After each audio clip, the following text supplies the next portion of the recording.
This is Russell Bobbitt. He's our prop master, and we're designing a new shape for the RT light for when he changes it out for the triangle. In the suit, it's going to be a triangle, but we're trying to preserve some of the personality of the old silhouette that comes through the shirt from the light. So we're trying to incorporate the triangle, but we're confined by the shape of the hole in Tony's chest. And also, when you just put a triangle in, it feels kind of Superman-ish, which we want to keep it our own. If you squint your eyes, depending on your personality, you can find anything in there. I think it looks like a Jewish star. I think if you swap those two things, it looks like a Jewish star, and it seems like we're sending some weird religious propaganda message, which we're not. No, we're not. We're not. Nothing against Jewish stars. It looks good on a necklace. I don't think it necessarily looks good in Iron Man's chest. Oh, this is gonna work.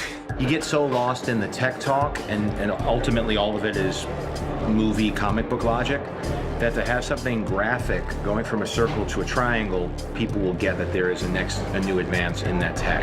And so keeping it graphically simple is cool. Plus it helps us build towards our Hall of Armor of many different designs, which is part of the mythology of Iron Man. Here we are. Final fitting. Doesn't she look great? What do you think?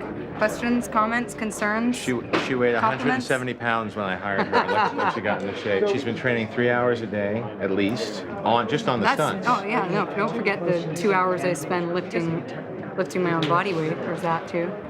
She lifts her own body weight. She looks fantastic. I've eaten so much tuna sashimi since we started that I'm gonna sue for mercury poisoning. We're trying to decide between this and this. Put it on film. And we're gonna be the fighting duo soon. That's right. Me and you. You better bring it.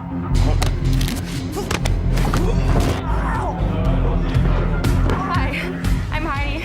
I'm Scarlett's stunt double. We've been working with her on this move for a couple weeks now, and she's actually gonna maybe be able to perform it today.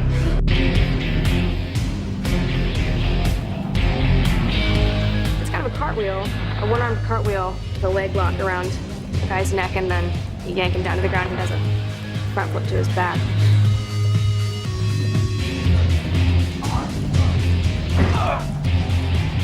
Scarlett works so hard, and she's picked up so many of the moves. In fact, she can do the beginning intro into this, and she also can finish the end flop down. Oh my God! Happy, are you all right? What'd you just do? Sorry about that. It was just You just got served, Happy. Day 44 in the garage, our last day in the garage. Tony's trashed his place, and he's forging the new element using components that he brought in from Stark Industries. With the exception of a few pickup shots in here, we're pretty much done with the set. We're gonna leave it standing because as we finish the film, the workshop always comes in handy, so we're not gonna tear it down just yet. But we're about to move on to Monaco. We shot with second unit at Monte Carlo, and we're gonna try to make the plates that we shot overseas match with what we've built here. So I've never done anything like it. I'm looking forward to it. It should be fun. It's been storyboarded, pre-vised, animatic. Hopefully it'll be the fun mid-act set piece of our film.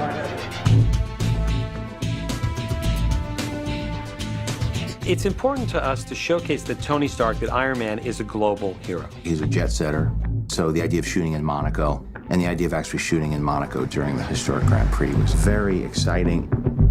And action.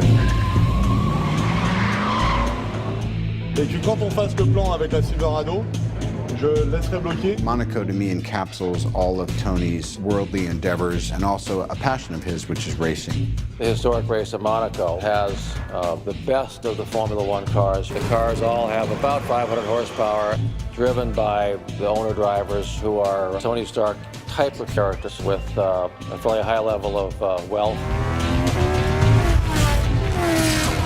Hi, I am Happy Hogan. I'm happy to be in Monaco. Hello, I am Pepper Potts. Here we are in Monaco.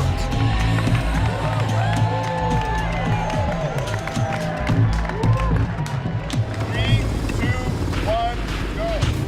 It's our first day of shooting here in Monaco. We had to close off a certain section of the circuit and run all of our vehicles through to mimic the movements of both the race cars, the start car, as well as Happy and Pepper in the Rolls Royce as they come to help Tony save the day. 400-meter mark. See where the gap is? Yeah.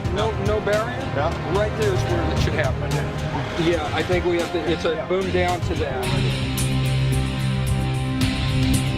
And action.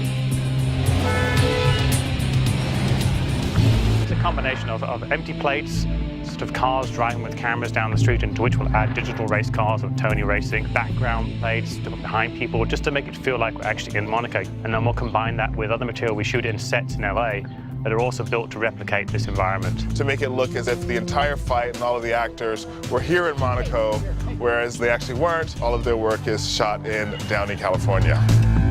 When you're recreating a race, how do you get around all these logistics? The race cars are very temperamental. You can only start them up once. It takes 12 people to start it up. There's a team that runs the car. So we built a section of the track that we could use as a foreground, where we could actually flip cars and have explosions and have people in the stands and direct, because that wouldn't have really been possible.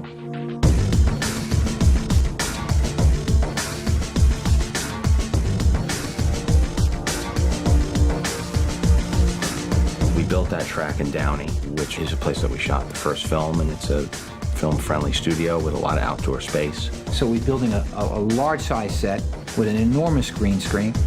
It's a thrill, it's a challenge, it's much more complex than any sequence we did in the first film. And it's not even our biggest sequence in this film. The whole Monaco scene, I think, is just going to be ridiculously off the hook, and I'm really excited to see that whole whiplash sequence. So Tony Stark himself is racing in the Monaco Historic Grand Prix. He brushes it off. He's going to go have fun because that's what he does. He ends up getting into trouble, and that's one of our biggest action scenes.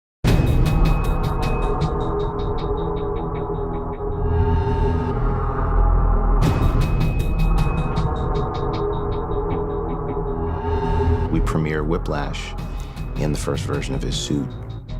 He gets Tony while he's vulnerable on the track. I just thought it was interesting. Somebody who's willing to attack you in one of the most, it's like at the Super Bowl. You know what I mean? It's like the European Super Bowl. The idea of in Monaco, during a race, guys cutting the cars in half, a suitcase suit pops on, that's the fight. You would step from your right lead back, pull, there. Timing. Get that guy. We did whip training. We used bull whips, and then we got to where we could do certain things with the bull whips, you know, which is hard with two hands to coordinate it.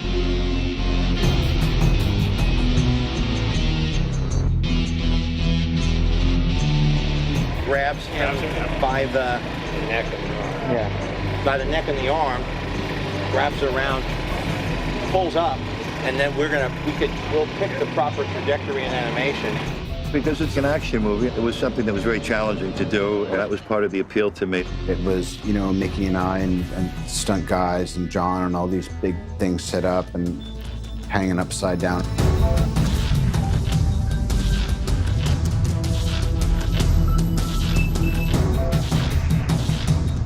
So I'll come and I'll sup around here. Yeah. And I'll do that. You're not in the scene! Back it up, John! Back it up! You're on my balls, man! You're killing me! Yeah, back it up! I got the wrong pages! I got the wrong pages! I don't have the whips! I don't have anything! Back it up! Back it up! With the cars blowing up and flipping in the air, it would be so easy to say, let's just do that as a digital car. What we did is, Dan Sudik, who's our special effects person, came up with a way to catapult cars in the air, flip them, they blow up. It's always nice to mix the practical with the digital. So when we do the planning of the scenes, we always try to figure out what can be done practically to mix with the digital so that it has a better look to the film. We actually built 17 race cars. Some with smoke that gets ejected onto the tires at certain points down the track, so it looks like the tires are locked up. So that's what some of these tubes are. These are our cannons.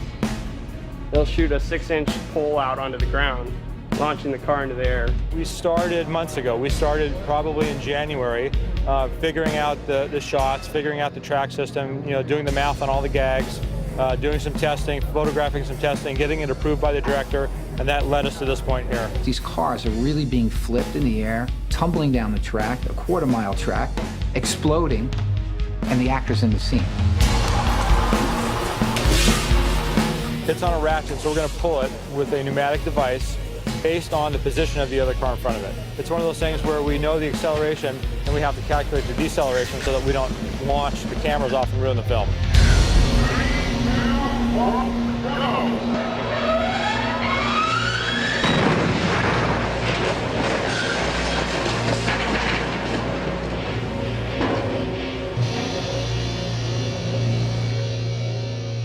Thanks so much, and also thanks for putting up with these conditions and all that running and the energy in the sun. And I know what it's like. I get it, and I know how hard it is to do what you're doing. So thank you so much. I want to thank the crew also for killing it today. For skipping lunch and plowing through this and doing 2 days of work in 1 day. And enjoy your weekend. It's day 30. We're here in Van Nuys Airport, but it's playing as France. This is Justin Hammer's corporate jet. See, it says Hammer on the side. It's G5. Sure. And this is when you're whining and dining Mickey Rourke after being... Dining Mickey Rourke, the whole thing. It's crazy. It was Sam's choice that you're eating something sweet in every scene. I noticed you had a sundae going here. Yeah, I guess sundae, a little lollipop. Are you looking at the camera or at him when you're talking? I'm looking at the camera. Okay. I'm always looking at the camera. We're more in the same. I'll do my Chris Walken voice. Okay. Hammer as Chris Walken. Okay. So, here we are. Iron Man. It's a humdinger. I like Jon Favreau. Like to swing all the time. Justin's got the white floor, Tony's got the black floor.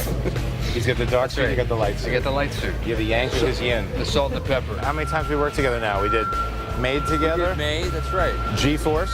G-Force. We're guinea pigs in G-Force together. And that's when we first started, we were thinking of you, and that's when I saw you. We started talking about this at the voiceover session for G-Force. That's right, you did. Making movies, very exciting. Lots of hurry up and waits. I like birds, sure, all the time. I like cockatoo. A lot of words today. A lot of words every day. We get guns, we got Senate rooms. You had a little time to prep this scene, though. That was good. We didn't change it on you too much. Yeah, a little time, a little memorization. It would be nice to give you a little more time with the words. But things change a lot around here. Yeah. Everything we shoot, it changes everything else. Everything's changing. But we're gonna try to keep your stuff pretty intact so that you could prepare and dig into it. I'm changing my sexual preference on this movie. Everything's changing. Nuts. Everything's up for grabs. I want to get crazy with the cockatoo. Mickey Rourke running around, got a bird. First day working with Mickey, what'd you think? Great. I love Mickey. He got a kick out of you. Yeah, he was awesome. Yeah. I liked him a lot, actually. He's like, who is this guy? He's good. I said, yeah, he's good. And that's it. 1 day here, in and out, pretty good. It's on. It's on. Cut.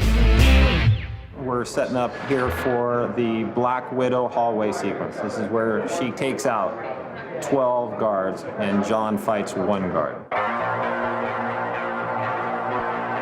Scarlett and John come through the front door, and this is Hammer Industries. As they come through the front door, they meet up with a guard. John starts fighting. I get to fight a little bit, that is true. I did train, and I got to fight. It was fun.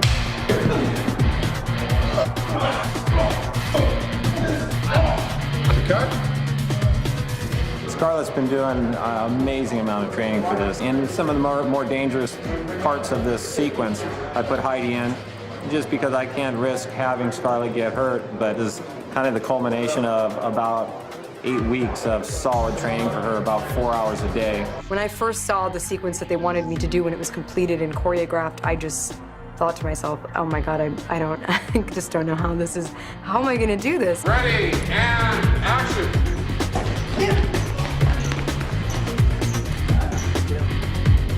This right here, what you're seeing, is the highlight in the film for her, where we're really showing all of Scarlett's talents. Tommy Harper combined a lot of different fighting styles, and she was game for learning it all. I wanted to know what it feels like to hurdle over giant bodyguards and do all kinds of flippy things and whatever, all of that stuff.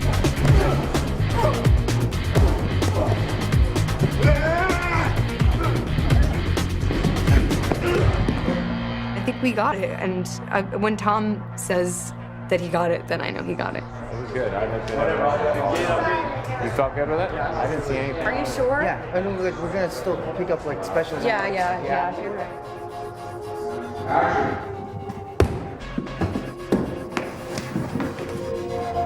Got it. Are the guns in a weird place? There. Okay.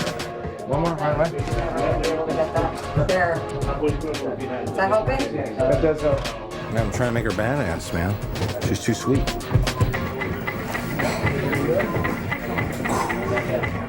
I know, I feel like it's so low, I'm practically shooting at the floor. They're wonky. Did that look like I was looking right at you? One more. He's gone. And then drop the gun.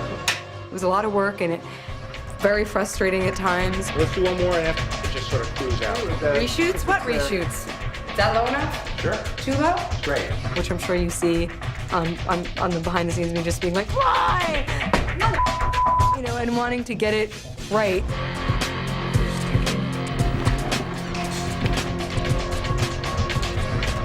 Ready, and action!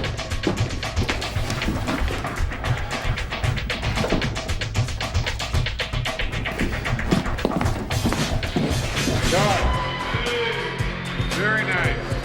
I think I felt it was electricity in the room. I felt good. Sometimes it's one shot that makes us start thinking Marilyn Monroe with the subway. That's nice. That I like that grabbing that zoom and him having trouble holding him in the zoom. All that's fun. So let's look at it. Let's look at it from the beginning. Visual effects is one of those areas where it takes a lot of work to get it right.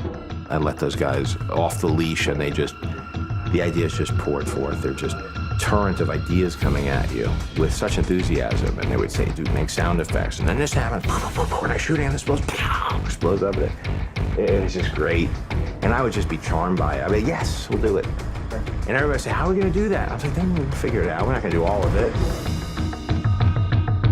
From the first film, it's been very important to John and to us that we don't just make everything CG just to make it CG. As good as we are in the computer graphics world, you always look at a practical reference so that you can either match it or augmentate it. Dan Sudik threw real race cars around. We had real fire, real explosions. So all these decisions are being made. It's a process that takes you even through post. Everything is a rush. It doesn't matter how many months you give us, we're always sort of trying to beat the clock. A lot of ideas that would work great in 2D animated environment. As you go to 3D and previs, the ideas that seem right stick and the ones fall away that don't. And then you start to see that there's certain adjustments that have to be made, but the spark and the core and the inspired ideas try to really nurture that and preserve that, and I will continue to as we go through post-production. We're up against it schedule-wise. We've given ourselves less time on this film than we did last time, and it's a much more ambitious project. And this was part of the fear that I had when we had started so late. Less than 2 years to do this, to come up with the story, set it up, prep it, film it, cut it, and do all the finishing touches. It's no excuse. We're gonna have to do a great film, but it does put everybody under a tremendous amount of stress. It was ambitious to begin with, and now we've got to knock it into overdrive. So there's gonna be a lot of people not sleeping. Hundreds of people not sleeping.